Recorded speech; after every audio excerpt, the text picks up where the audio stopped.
Please, kill me. Don't make it slow.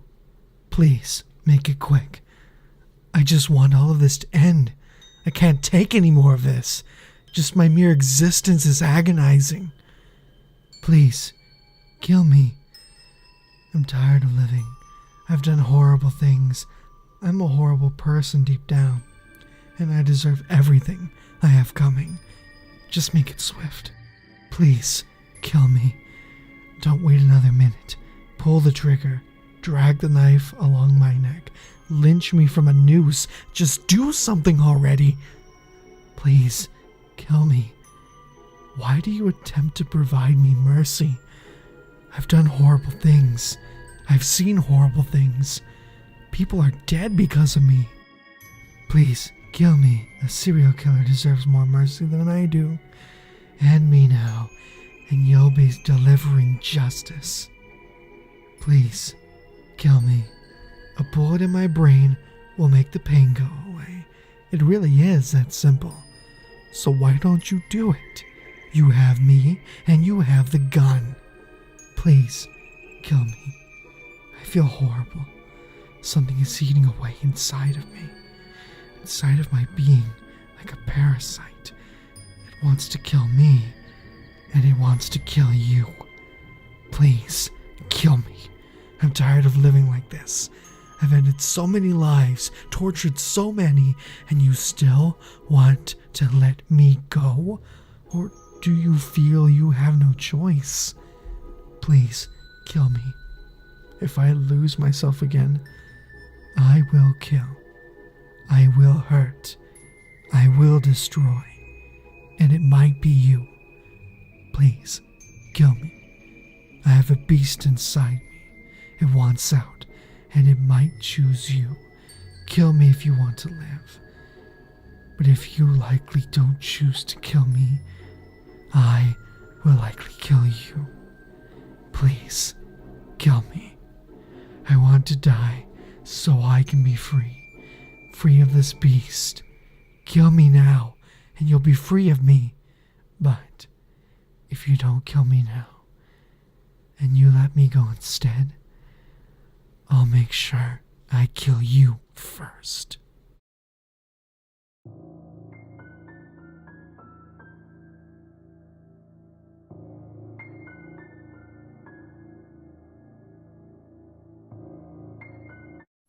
Don't worry.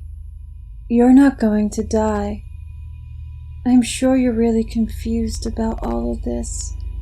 Confused and scared. You're probably coming down with a killer headache too. You can hardly see anything. And once this tape runs out, there will be nothing but silence. But don't worry. You're not going to die, okay? As you've already figured out, you can't move. Those are leather straps holding you down, and trying to pry them out will only tear away your skin. Try and remain still, please. It's okay. You're not going to die. Do you remember how you got here? I'd guess not. You blacked out pretty badly. I asked the bartender to call you a cab and get you home safely. And you did, eventually. I watched you struggle with the spare key for a while. Then I let myself in.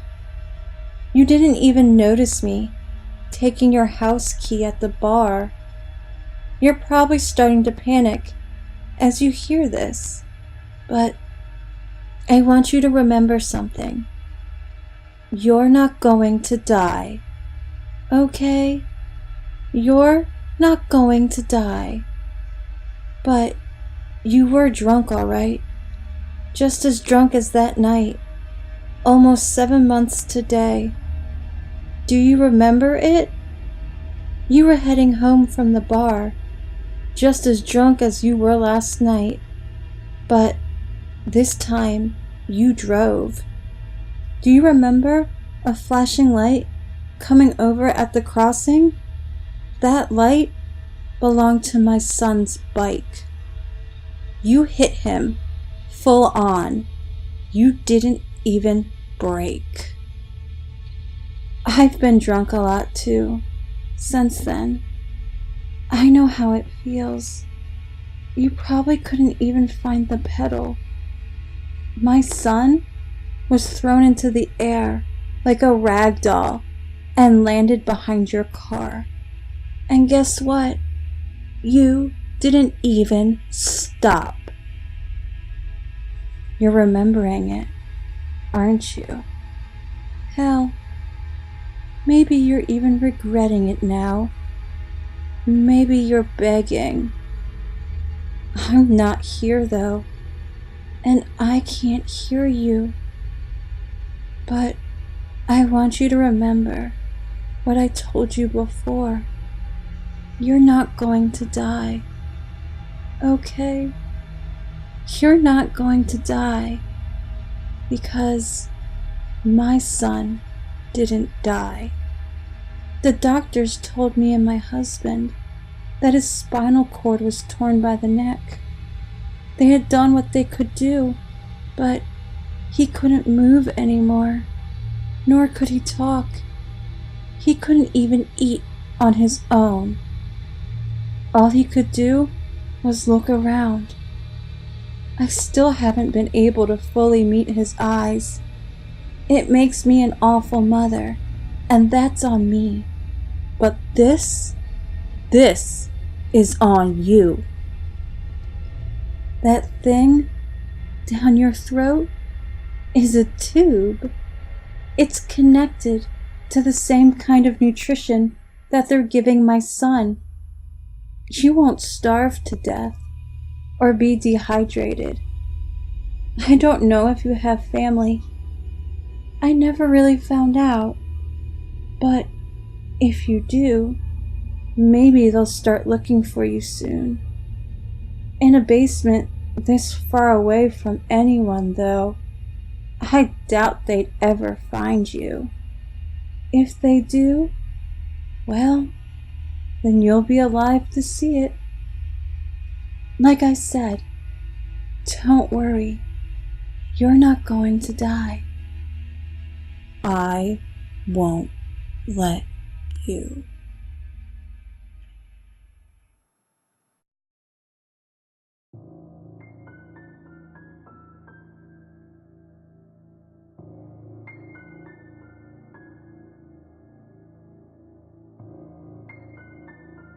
If you drive along Hawkesbury in northwest England, near Logal, on the winter solstice after dark, you may come across something peculiar.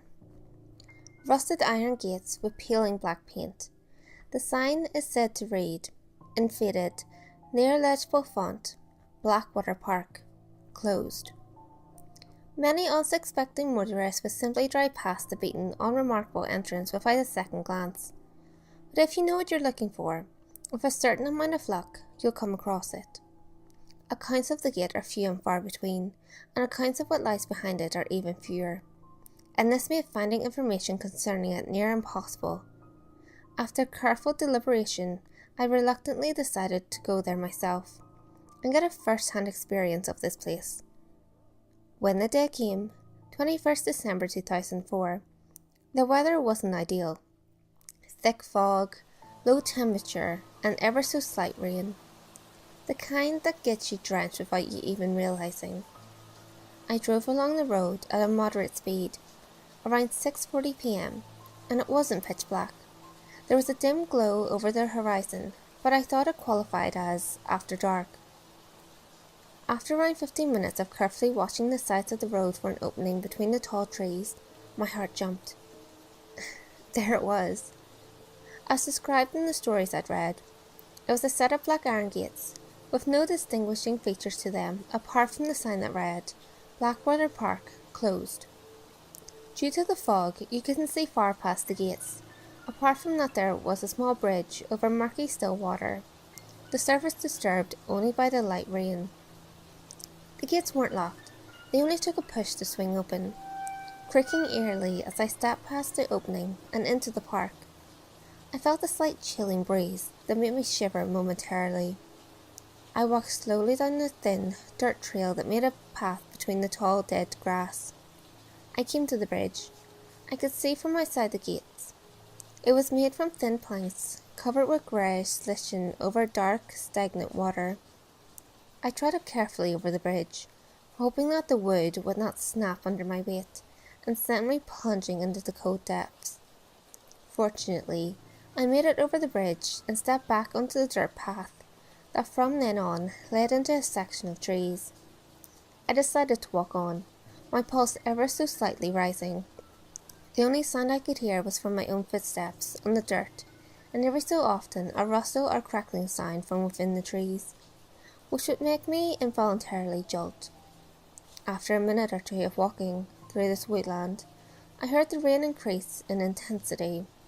Its hiss against the thick canopy above me grew louder, and I felt and heard heavy drips hit the dry earth I was walking on. I put my hood up and walked on. The sound of the rain relieved me. It eased the tension a little, as the deathly silence was making me slightly uncomfortable. The darkness had descended completely upon me now, but my eyes had adjusted, so I could see the path in front of me. Now an ever-narrowing trail through the tall, thin, fair trees. I had a hint of dread in the pit of my stomach, but I dismissed it as irrational. I continued to walk through the trees, until I stopped dead in my tracks and squinted hard. There appeared to be a small wooden cabin, 10 to 15 metres in front of me. As I realised this, my eyes widened and the feeling of dread returned. Dramatically so, as I felt myself start to breathe heavily, and I started to shake silently. Thoughts immediately rushed to my mind that I should turn back and return home, but in my panic state, I had lost sight of the path I was walking along. The rain and the wind had stopped. The silence had returned. Total silence. I could hear my heartbeat, pulsing in my temples. I could hear every intake and expulsion of breath. Disregarding my terror, I forced myself to walk further towards the cabin. I noticed there was a window in the side of its crooked construction. I crept over to it and looked through the dirty pane of glass. A snapping noise behind me made me jump out of my skin, but I realised it was my doing. I had stepped on a brittle object that I couldn't make out in the darkness. I continued to look into the cabin and saw no movement. Trying my hardest not to succumb to terror, I stepped carefully over to the unlocked door and twisted its metal handle, and it creaked open, with what seemed like a deafening volume compared with the silence of the forest in the dark. I carefully put my foot through the threshold and onto the wooden floor of the cabin, trying not to make any sound. I slowly moved the rest of my twitching frame through the doorway. I felt my way around the walls, slowly, slowly. One half of the room was bare as far as I could feel, and as I began to blindly scan the other half with my cold hands, I felt my fingers brush against something wooden and something upright. Even though it was likely something perfectly normal, it still further terrified me. As I explored this object further with my hands, I soon found it was a bed of some kind, as you'd expect in a solitary cabin like this. I shuffled around, checking the single bed for some kind of presence. There was none. I sat on the bed, soon realising how exhausted I was. After a minute or two of sitting there motionless, just breathing, I considered simply going to sleep in this lonely cabin. After all, the bed was surprisingly comfortable and dry for somewhere as dilapidated and isolated as this. My thoughts got the better of me, and I slowly brought my legs up onto the mattress, feeling my weight disperse and the pressure on my ankles refrain. As I got more comfortable lying on my back, my eyes adjusted to the inky blackness. I looked at the end of the bed. I saw a pale, bony figure hunched in the corner.